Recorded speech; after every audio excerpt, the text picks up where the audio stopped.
Hello student, last topic में हम लोगों ने कवर अप किया था अबाउट द ऑटो इम्यूनिटी। आज हम लोग स्टडी करते हैं अबाउट द इम्यून सिस्टम कि हमारी बॉडी का जो इम्यून सिस्टम है वो किस टाइप से बेसिकली हमारा वर्कआउट करता है। ठीक है, तो इसके अंदर बेसिकली हमारे इम्यून सिस्टम के हम कंपोनेंट्स के बारे में स्टडी करेंगे। तो पहला कंपोनेंट आता है lymphoid organ, then the immune cell, soluble molecules जिनको हम लोग नाम देते हैं एंटीबॉडीज़ का, और लिम्फॉइड टिश्यू, जिसमें से सबसे फर्स्ट वाला जो मेन हमारा आता है लिम्फॉइड ऑर्गन। वो क्या होते हैं एक्चुअली, है क्या lymphoid organs? Lymphoid organ basically वो ऑर्गन्स होते हैं हमारी बॉडी के अंदर जिनके अंदर कैपेसिटी होती है कि हमारे जो लिम्फोसाइट्स के सेल हैं वो उनको मैच्योर करवाएं और मैच्योर करवा के जो टारगेट साइट है जहाँ पे उनको वर्क करना है वहाँ पर उनको भेज सकें। ठीक है, तो फॉर द दिस कैटेगराइज हम इनको दो कैटेगरीज में डिवाइड करते हैं, प्राइमरी लिम्फॉइड ऑर्गन और secondary lymphoid organ. Primary lymphoid organ basically ये ओरिजिनेट होते हैं लिम्फोसाइट से, मैच्योर होते हैं किसके लिए? Basically to become the antigen sensitive. ठीक है, तो इसमें अगर हम लोग इसकी स्टडी करते हैं तो इसके अंदर हमारे जो हैं दो लिम्फॉइड ऑर्गन बेसिकली आते हैं जो मेन हमारे होते हैं। इसमें एक हमारा होता है बोन मैरो, दूसरा होता है थाइमस। ठीक है, इन दोनों को ही, सिर्फ दो ही हमारे बेसिकली होते हैं, बोन मैरो और दूसरा है इसके अंदर हमारा थाइमस। ठीक है, इसको हम लोग किसका नाम देते हैं? Primary lymphoid organ. ठीक है, इन ऑर्गन्स के पास जो इमेच्योर लिम्फोसाइट सेल होते हैं वो इमेच्योर लिम्फोसाइट सेल को ये मैच्योरेशन करवाते हैं, और मैच्योरेशन करवाने के बाद उनको टारगेट जो साइट है जहाँ पर उनको एक्टिव होना है, जहाँ पे वर्कआउट करना है, वहाँ पे उनको भेजते हैं। अब लिम्फोसाइट जो सेल्स हैं उनके हमारे पास दो टाइप्स हैं, हम पहले कर चुके हैं। एक होते हैं हमारे पास बी सेल्स और दूसरे होते हैं हमारे टी सेल्स। ठीक है, नेक्स्ट हमारा आता है बोन मैरो और थाइमस। बोन मैरो जो है बेसिकली ये प्राइमरी लिम्फॉइड ऑर्गन है और ओरिजिनेट होता है कहाँ पे? बेसिकली इसके पास जितने भी हमारे ब्लड के सेल्स हैं, आरबीसी हैं, डब्ल्यूबीसी के डिफरेंट टाइप्स हैं, वो सारे के सारे कहाँ से ओरिजिनेट होते हैं? हमारे बोन मैरो से। ठीक है, बोन मैरो जो सेल है ये एक एनवायरनमेंट प्रोवाइड करता है स्पेशली किसके लिए? फॉर द बी सेल्स, कि वो वहाँ पर डेवलप हों और मैच्योर हो सके। उसके बाद नेक्स्ट आता है हमारा थाइमस का। थाइमस की लोकेशन हम पहले भी कर चुके हैं कि थाइमस जो ऑर्गन है ये हमारी बॉडी के अंदर थाइमस ग्लैंड प्रेजेंट होता है। ठीक है, और इसकी लोकेशन होती है between the chest region. At the time of birth इसका जो साइज़ होता है वो लार्जर होता है, जैसे जैसे हमारी एज इंक्रीज़ होती है इसका साइज़ रिड्यूस होता है। बाकी ऑर्गन्स का साइज़, बाकी ग्लैंड्स का साइज़ जो है वो इंक्रीज़ होता है, बट थाइमस एक ऐसा ग्लैंड है जिसका विद द एज इसका जो साइज़ होता है वो क्या होता है? डिक्रीज़ होता है। इसके साइज़ का डिक्रीज़ होने का मतलब है कि ये क्या हो रहा है? मैच्योर हो रहा है, इसलिए इसका साइज़ क्या हो जाएगा? डिक्रीज़ हो जाएगा। ठीक है, उसके बाद ये बेसिकली प्रोवाइड क्या करता है? किसको प्रोवाइड करता है? ये प्रोवाइड करता है हमारे टी लिम्फोसाइट की मैच्योरेशन। टी लिम्फोसाइट के डिफरेंट टाइप के जो सेल्स हमने किए हैं कि इसके पास इसके हेल्पर सेल होते हैं, इसके पास जो है सस्पेंसर सेल भी प्रेजेंट होते हैं, इसके पास अपने मेमोरी सेल होते हैं and as well as the killer cell. तो वो सभी सेल्स कहाँ पे हमारे मैच्योर होंगे? थाइमस ग्लैंड के अंदर।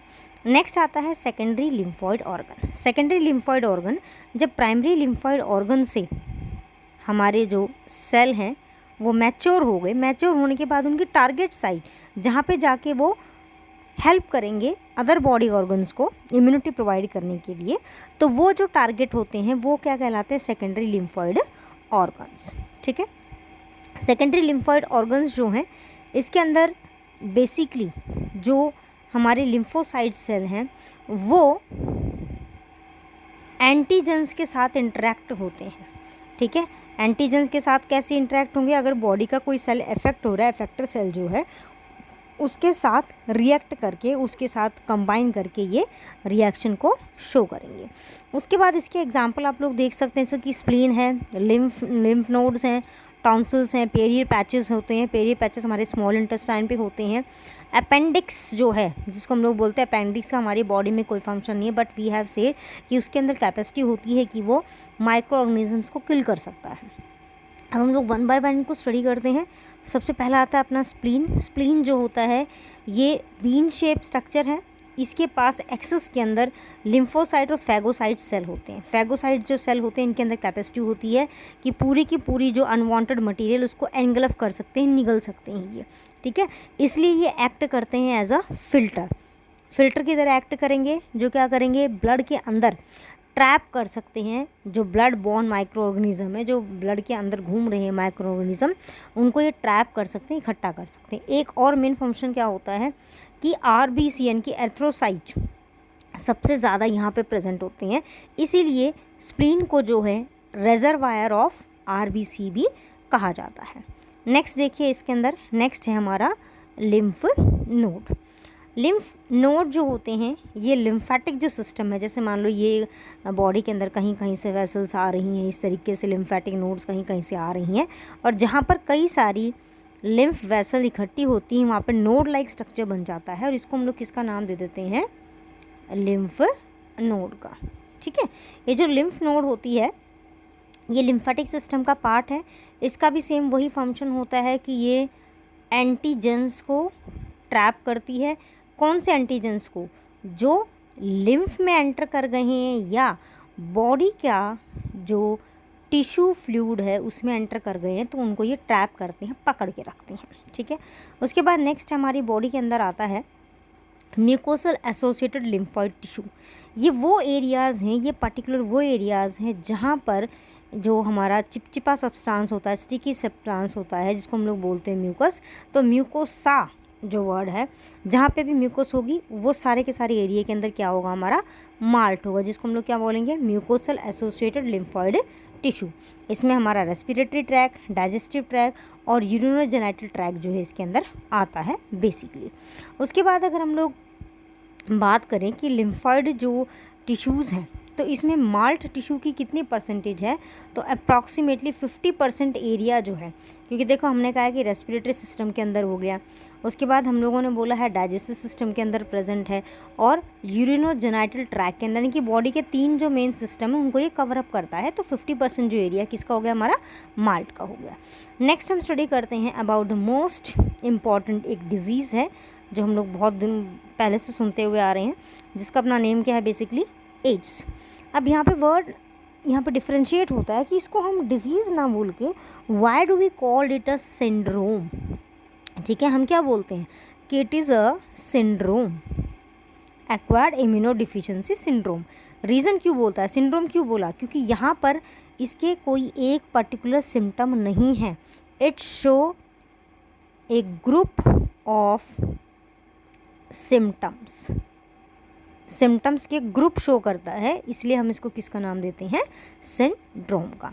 सबसे पहले रिपोर्ट हुई थी ये यूएस के अंदर इन 1981, और वहाँ पे 25 ईयर्स तक ये डिज़ीज़ बहुत ज़्यादा ड्रास्टिक इफेक्ट में रही। लगभग 25 मिलियंस पीपल को इसने जो है किल आउट कर दिया। इसका जो पॉजिटिव ऑर्गेनिज्म है वो है हमारा ह्यूमन इम्यूनो डिफिशिएंसी वायरस, क्योंकि इम्यून सिस्टम की डिफिशिएंसी करता है। इम्यून सिस्टम की डिफिशिएंसी कैसे करता है वो देखते हैं हम लोग ज़रा यहाँ पे। एड्स जो है ये सेल मीडिएटेड जो इम्यून सिस्टम है, जो किसके साथ लिंक होता है, हमारे टी सेल के साथ, ये उसको अफेक्ट करता है। जैसे ही ये उसको जाकर ट्रिगर करेगा, नंबर ऑफ जो टी सेल्स हैं जो कि हेल्पर टी सेल जिनका काम होता है बी सेल्स को एंटीबॉडीज़ प्रोड्यूस करवाने के लिए हेल्प करवाना, ये उनको किल कर देता है, ठीक है। उसके बाद अगर एंटीबॉडीज़ नहीं बनेंगे तो क्या हो जाएगा, बॉडी का नेचुरल डिफेंस है जो वो ख़त्म हो जाएगा। अब यहाँ पे पॉइंट आता है कि हेल्पर टी सेल के अंदर किलर सेल भी थे और दूसरा हमारा मेमोरी सेल भी थे। तो जैसे ही एंटर करता है ये किलर सेल को ख़त्म कर देता ताकि वायरस को वो डीएक्टिवेट ना कर सकें। जैसे ही किलर सेल ख़त्म हुआ उसके बाद ये हेल्पर सेल और मेमोरी सेल दोनों को साइड बाय साइड डिलीट करना शुरू कर देते हैं, रिड्यूस करना शुरू कर देते हैं। HIV जो है ये बेसिकली एक ग्रुप के अंदर आता है जिसको हम लोग बोलते हैं रिट्रोवायरस। अब रिट्रोवायरस क्या होते हैं, रिट्रोवायरस वो वायरस होते हैं जिनका जेनेटिक मटेरियल जो होता है वो होता है अपना RNA, ठीक है। और रिट्रोवायरस के अंदर हमारा जो HIV का वायरस है उसके अंदर RNA कैसा होता है, दिस इज़ सिंगल स्ट्रैंड है, यानी कि एक सिंगल, इस तरीके से इसका जो है एक सिंगल स्ट्रैंड जो है वो प्रेजेंट है। उसके बाद ट्रांसमिशन कैसे होता है, ट्रांसमिशन आप लोग लोअर क्लासेस से पढ़ते हुए आ रहे हैं कि HIV का जो ट्रांसमिशन है वो बेसिकली सेक्सुअल कॉन्टैक्ट से होता है। ट्रांसफ्यूज़न अगर हो जाता है ब्लड का या ब्लड प्रोडक्ट का, ठीक है, किसी पर्सन को जो है हम लोगों ने ब्लड ट्रांसफ्यूज़न किया या हम लोगों ने सिरिंज वगैरह का यूज़ किया ब्लड को ट्रांसफ़र करने के लिए, उससे हो जाता है। शेयरिंग ऑफ नीडल से हो जाता है। मदर को अगर HIV है, ठीक है, तो मदर जो होती है और चाइल्ड, उसका जो चाइल्ड है वो HIV पॉजिटिव हो सकता है। कैसे कि मदर और जो फीटस है उसके बीच में लिंक होता है किसके थ्रू प्लेसेंटा, ठीक है। तो प्लेसेंटा के थ्रू जो है at the time of delivery, जब ये प्लेसेंटा रप्चर होता है तो मदर के पास, मदर और फीटस का ब्लड इंटरमिक्स हो जाता है और उस टाइम पे डिजीज स्प्रेड होने के पूरे चांसेस होते हैं। सबसे ज़्यादा हाई रिस्क किसको होता है, अब हम लोग बात करें कि किसी को हम लोग टच कर रहे हैं, कि कोई HIV पॉजिटिव पर्सन हमारे साथ बैठा हुआ है, हम उसके साथ बैठ रहे हैं, खाना पीना खा रहे हैं और उसके साथ अपनी जो है लिक्विड चीज़ें शेयर कर रहे हैं, तो इससे हमारी बॉडी के अंदर ये स्प्रेड अप नहीं होता। ये कब स्प्रेड होगा, जब हमारे बॉडी फ्लूइड के अंदर एंटर करता है। उसके बाद हाईली रिस्क किसका है, ये उन पर्सनस के लिए विच आर सेक्शुअली एडिक्टेड, ठीक है, जिनको सेक्स का बहुत ज़्यादा एडिक्टेड होते हैं। अगर वो डिफरेंट पार्टनर्स के साथ सेक्स करते हैं तो उसमें बिल्कुल चांसेस होते हैं कि HIV पॉजिटिव वो हो सकते हैं। उसके बाद ड्रग एडिक्टेड जो पर्सन है, जिनको जो है ड्रग्स लेने की, कोकीन, हीरोइन, अफीम, चरस, गांजा जो होती हैं, ये लेने की बहुत ज़्यादा आदत होती है, चाहे वो because they were using the single syringe, ठीक है, एक सिंगल सिरिंज का यूज़ करके वो इसको यूज़ करते हैं। उसके बाद ब्लड का ट्रांसफ्यूज़न अगर हो रहा है, एक पर्सन कोई है, उस पर्सन को, सपोज़ A पर्सन है, A से हम B पर्सन को जो है ब्लड ट्रांसफ़र कर रहे हैं, इसका HB लेवल डिक्रीज़ हो रखा है, ठीक है, इसका A वाले से हमने B वाले को ब्लड ट्रांसफ़र किया विदाउट चेकिंग कि इसका ब्लड कैसा था, HIV पॉजिटिव था या नेगेटिव था। अगर A वाले का ब्लड जो है वो HIV पॉजिटिव है तो ऑटोमेटिकली हमने वो ब्लड किसको चढ़ा दिया, B पर्सन को, तो वो भी क्या हो जाएगा, HIV पॉजिटिव हो जाएगा। और अभी हम लोगों ने 1 सेकंड पहले किया था कि मदर से चाइल्ड में जा सकता है at when the child is born, जब उसका बर्थ होता है उस टाइम पे, क्योंकि प्लेसेंटा के थ्रू जो है वो ट्रांसफ़र होएगा। उसके बाद नेक्स्ट अपना आता है इसके अंदर कि इसको डायग्नोस करने के लिए, फाइंड आउट करने के लिए कि भाई क्या वाकई में किसी पर्सन को बेसिकली HIV है, या हम लोग बोल सकते हैं कि उसको एड्स है। तो ये कैसे पता चलेगा, इसके लिए एक टेस्ट अपना होता है जिसको नाम दिया जाता है ELISA test, enzyme linked immunosorbent assay test. ये टेस्ट करवाने के बाद अगर कंफर्म हो जाता है कि हाँ पर्सन HIV पॉजिटिव है, तो उसको बिल्कुल कंफर्म करने के लिए कि जो इसका जो रिज़ल्ट है वो 100% है, उसके लिए हम एक और टेस्ट करवाते हैं, फिर वो होता है वेस्टर्न ब्लॉटिंग, ठीक है। इसको एंजाइम लिंक्ड इसलिए बोला जाता है कि एंटीबॉडीज़ जब रिलीज़ हो रही हैं बॉडी के अंदर, तो कुछ पर्टिकुलर एंजाइमेटिक एक्टिविटीज़ जो होती हैं वो बॉडी के अंदर टेक प्लेस करती हैं, तो उनको हम लोग इसके अंदर जो है यूज़ आउट करते हैं। नेक्स्ट आता है डिज़ीज़ का इंक्यूबेशन पीरियड, यानी कि जो इन्फेक्शन हुआ है किसी पर्सन के अंदर, एड्स के सिम्टम्स हमें कब नज़र आ सकती हैं, तो ये 6 मंथ मिनिमम टाइम पीरियड है and up to 5 to 10 years का टाइम ले सकते हैं किसी भी पर्सन के अंदर अपनी डिजीज़ को अपेयर करवाने के लिए। रीज़न क्या हो जाएगा, पर्सन की इम्यूनिटी जितनी ज़्यादा स्ट्रॉन्ग है उतना ही ज़्यादा HIV वायरस को टाइम लगेगा उसकी इम्यूनिटी को डिक्रीज़ करने में। अब हम स्टडी करते हैं लाइफ साइकिल में सबसे पहले जैसे ही रिट्रोवायरस, ये देखिए रिट्रोवायरस है, ये रिट्रोवायरस जैसे ही एंटर करेगा हमारी बॉडी के अंदर, तो वायरस एंटर जब करता है तो ये मैक्रोफेजेस के जो सेल्स होते हैं ये उनके अंदर एंटर करेगा, ठीक है, यानी कि इसकी जो आउटर मोस्ट कवरिंग है किसकी बनी होती है, प्रोटीन कोट की है, ठीक है। तो जब ये बॉडी के अंदर एंटर करेगा तो ये क्या करेगा कि अपना प्रोटीन कोट बाहर छोड़ देगा, सिर्फ अंदर क्या लेके जा रहा है, अपना जेनेटिक मटीरियल। अब इसका जो जेनेटिक मटीरियल है वो जेनेटिक मटीरियल बेसिकली किसका बना हुआ है, RNA का। तो यहाँ पर प्रोसेस चल रहा है रिवर्स ट्रांसक्रिप्टेज, DNA से आरएनए बनाना, ये कहलाता है ट्रांसक्रिप्शन प्रोसेस। ठीक है, लेकिन यहाँ पे क्या हो रहा है कि आरएनए से डीएनए बना रहे हैं, रिवर्स प्रोसेस चल गया, इसलिए उसको नाम दिया जाता है रिवर्स ट्रांसक्रिप्टेज। अब जैसे ही मैक्रोफेज के अंदर रिवर्स ट्रांसक्रिप्टेज का प्रोसेस कंप्लीट हुआ, ऑटोमेटिकली उसने क्या किया, अपने डीएनए को उस मैक्रोफेज सेल के डीएनए के साथ मिक्स आउट किया और उसके साथ फिर मल्टीप्लिकेशन करना इसने शुरू कर दिया। जैसे ही एक्सेस के अंदर इसका नंबर प्रोड्यूस होना स्टार्ट हो जाएगा, ठीक है, जैसे ही एक्सेस में नंबर प्रोड्यूस होना स्टार्ट हो जाएगा तो हमारा ये जो मैक्रोफेज का सेल है, this is called as the factory of HIV, because इसके अंदर HIV के वायरस क्या हो रहे हैं, रेप्लिकेट हो रहे हैं। ये देखिए सिंगल यहाँ पे एंटर किया इसने, मिनिमम कितने बना लिए, यहाँ पे 3 बना लिए, but it is not sufficient. ये 100 से लेकर 1000 या 2000 कॉपीज़ जो है वो पर सेल अपनी प्रोड्यूस करवा सकता है, डिपेंड करता है मैक्रोफेजेस सेल की कैपेसिटी के ऊपर। अब जो वायरस जो पार्टिकल्स एंटर होते हैं, सबसे पहले मैंने आपको बताया था कि वो टी सेल के जो हेल्पर सेल होते हैं, सबसे पहले उनको मार डालते हैं। ठीक है, उनको किल कर देंगे, बॉडी अपने आप ही रिड्यूस हो जाएगी। And with the decrease in the immunity, जैसे हमारी बॉडी की इम्यूनिटी डिक्रीज़ हो जाएगी तो इसमें क्या हो जाएगा कि अगर मान लो पर्सन को सिंगल कॉमन कोल्ड अगर उसको हो रखा है, उसकी इम्यूनिटी इतनी वीक हो जाएगी, कॉमन कोल्ड किस में कन्वर्ट हो जाएगा, उसका निमोनिया के अंदर जो है बेसिकली ये कन्वर्ट हो जाएगा। यानी कि डॉक्टर ट्रीटमेंट किसका स्टार्ट कर रहा है, कॉमन कोल्ड का, बट कॉमन कोल्ड का ट्रीटमेंट कवर अप नहीं होगा, उससे पहले उसको क्या हो जाएगा, पर्सन को निमोनिया हो जाएगा। ये इसके अंदर होता है। इसका पर्टिकुलर कोई ट्रीटमेंट नहीं है, इसके सिर्फ प्रिवेंशन है। तो that's why always said prevention is better than cure. ठीक है, तो हमें किसी भी चीज़ का जो है डिजीज़ का परमानेंटली अपना अगर क्योर नहीं कर सकते तो उसकी प्रिवेंशन हम कर सकते हैं। तो उसके बाद इसकी जो मेडिसिन्स हैं वो एंटी रिट्रोवायरल ड्रग्स होती हैं।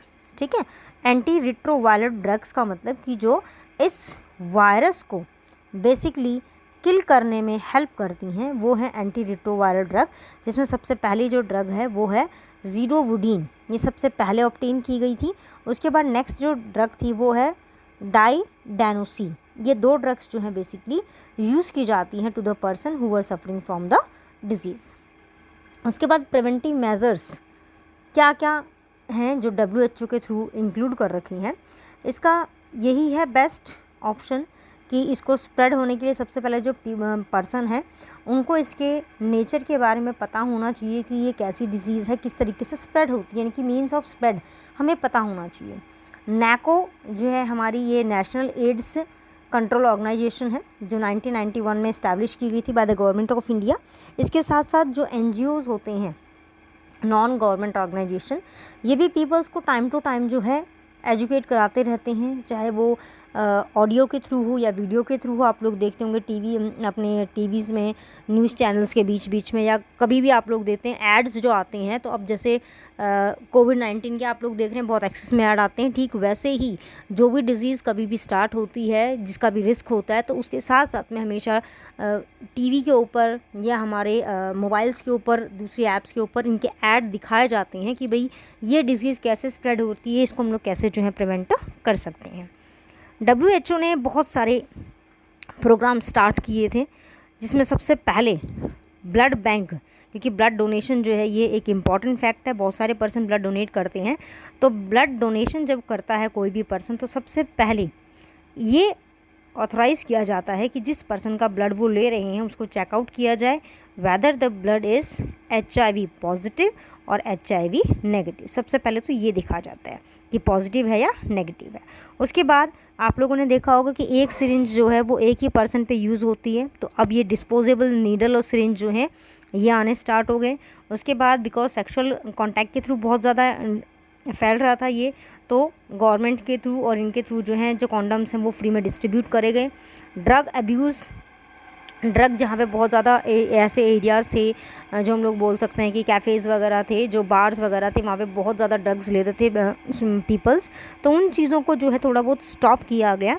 इसके अलावा बाकी जो इसके रेगुलेटरी चेकअप्स, अगर किसी पर्सन को सस्टेपेबल होता है कि भाई मेरा इम्यून सिस्टम बहुत वीक हो रहा है या मैं बहुत जल्दी बीमार हो जाता हूँ, एक डिज़ीज़ जो है वो दूसरी डिज़ीज़ में बहुत जल्दी कन्वर्ट हो जाती है, तो वो पर्सन जो है अपना बेसिकली ट्रीटमेंट करवा सकते हैं या इसके टेस्ट के लिए जा सकते हैं। तो आज हम लोगों ने 2 ये मेन टॉपिक्स जो अपने कवर अप कर लिए। Meet you in next video. Till then bye.